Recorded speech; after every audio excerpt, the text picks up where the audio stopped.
Dininig na ng Court of Appeals ang petisyon para sa writ of amparo at habeas corpus na isinampa sa ilang opisyal ng Iglesia ni Cristo.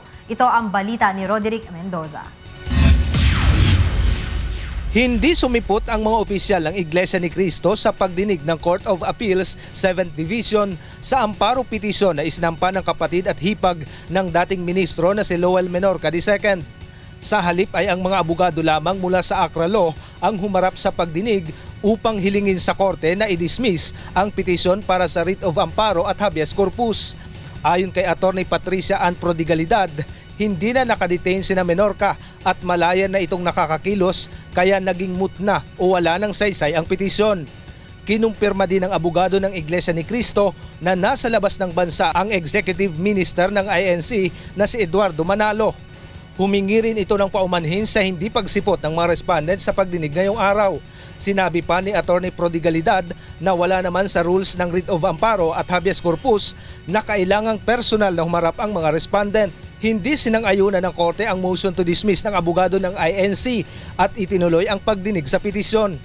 Humarap naman sa pagdinig si Menorca kasama ang kanyang asawang si Jinka Otsuka at ang kanilang kasangbahay na si Abigail Yanson upang tumistigo bilang suporta sa petisyon na naglalayong mabigyan sila ng proteksyon sa umano'y banta sa kanyang buhay at ng kanyang pamilya.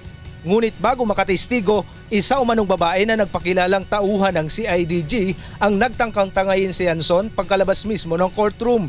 Bahagi umano ito ng kanilang rescue operation sa kasangbahay na pinipigil umano ng mga Menorca. Ngunit ayon sa abogado ni Menorca na si Attorney Trixie Angeles, nagpumiglas at hindi sumama si Yanson sa nagpakilalang pulis na isa umanong miyembro ng Iglesia ni Cristo.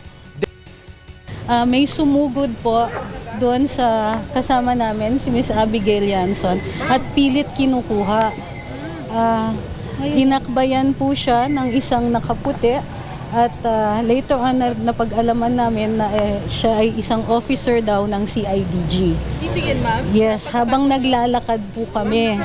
So opo, wala pong ipinakitang warrant or court order na hindi po namin alam kung paano sila pinapasok.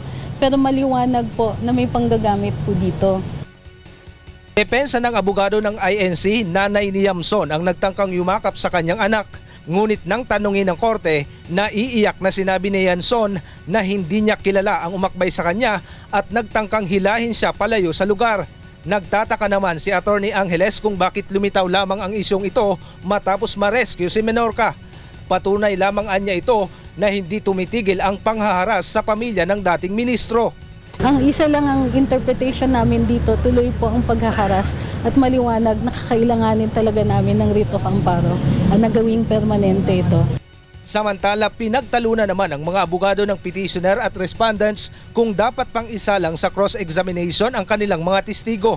Giit ng abogado ng INC, hindi na ito kailangan dahil summary lamang ang pagdinig ng amparo petition.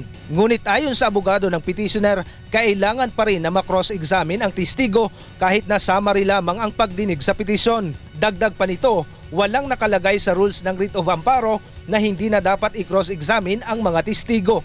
Sa huli, nagdesisyon ang korte na magsumite ng judicial affidavits ang mga testigo ng magkabilang panig hanggang sa Huwebes.